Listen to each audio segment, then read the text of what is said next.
perasaannya gimana? Lagi kurang baik. Kurang baik ya, sedih gitu Iya. atau Sedih aja. sedih. Eca sudah tahu belum kalau Eca mau konseling individu di sini? Tahu Ibu? Udah tahu ya. Tapi Eca sebelumnya sudah pernah belum konseling? Belum. Tapi tahu apa itu konseling? Belum tahu. Belum tahu.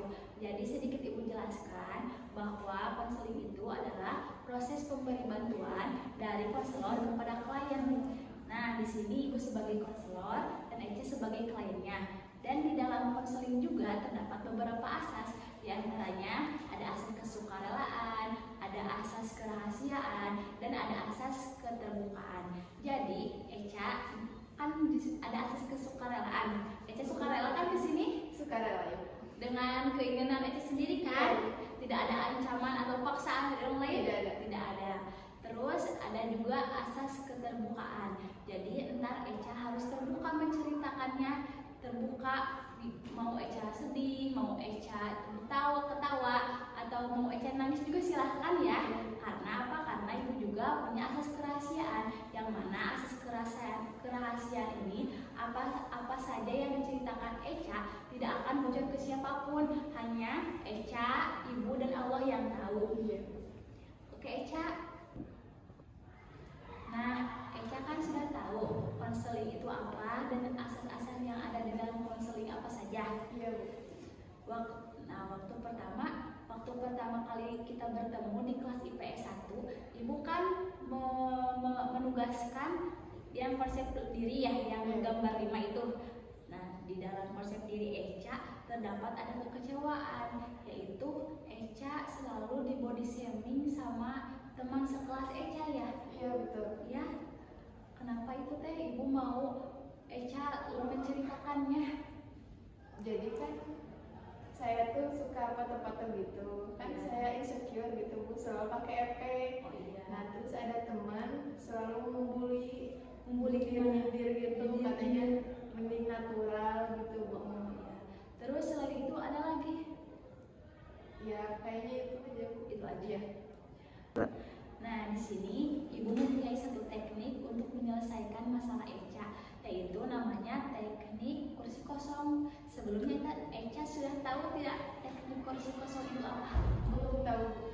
Jadi, teknik kursi kosong itu adalah suatu teknik untuk bermain peran, yang mana teori ini berasal dari genset.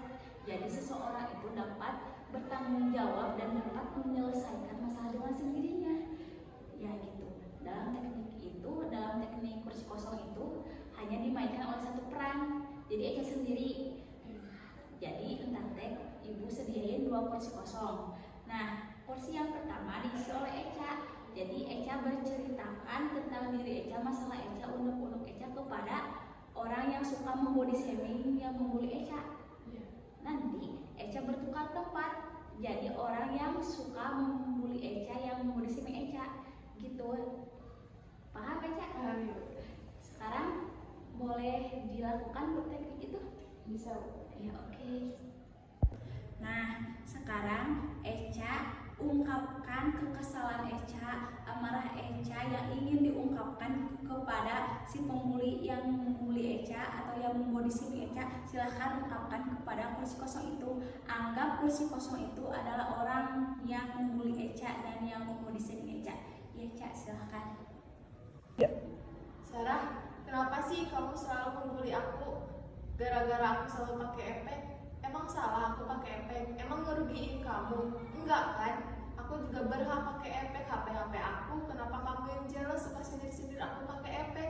Aku tahu kamu mulus, glowing, gak kayak aku. Aku berhak kan pakai efek, gak ngerugiin kamu juga.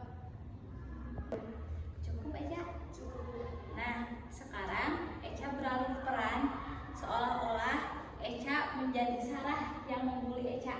Bagaimana tanggapan Sarah ketika Eca sudah berbicara seperti itu? Silakan ya.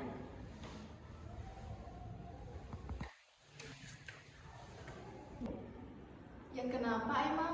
Aku kan kemarin cuma bercanda doang. Kenapa lu berperan amat sih? Kalau ucapan gue kemarin nyakitin hati lu, ya udah gue minta maaf. Ya udah sekarang kita perbaiki diri kita sendiri biar lu gak insecure terus. Maafin maafin gue ya. Udah, Udah Bu. Eca. Sekarang Eca kembali lagi menjadi peran Eca. Lalu tanggapi apa yang dikatakan Sarah setelah Sarah berbicara tadi. Ya, Ci, silahkan.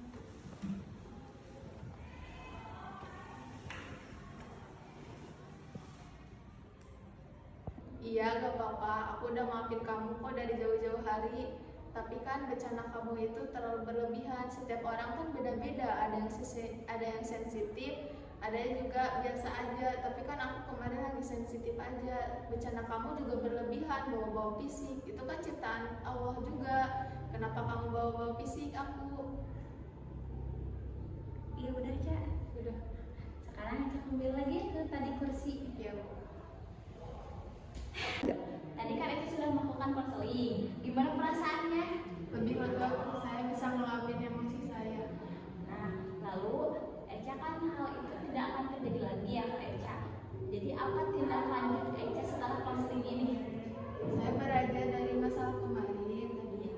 Nah, saya harus bisa merawat diri saya agar tidak bisa diremehkan lagi sama orang lain. Lalu Eca akan melakukan apa? Merawat diri agar saya bisa percaya diri, tidak gampang diremehkan. Wah, bagus sekali peningkatan Eca setelah melakukan konseling ini. Lalu apakah masih ada yang ingin diungkapkan? Sudah cukup. Sudah cukup. Apakah Eca mau konseling lagi atau mengadakan sesi selanjutnya? Tidak Bu. Ya, sudah dirasa cukup ya. Ya, semoga dengan konseling ini Eca kedepannya menjadi orang yang sukses, berbakti kepada orang tua, dan jangan lupa salat lima waktu ya Eca. Saya rasa sudah dicukupkan ya sesi konseling ini. Hati-hati ntar jalannya pulangnya.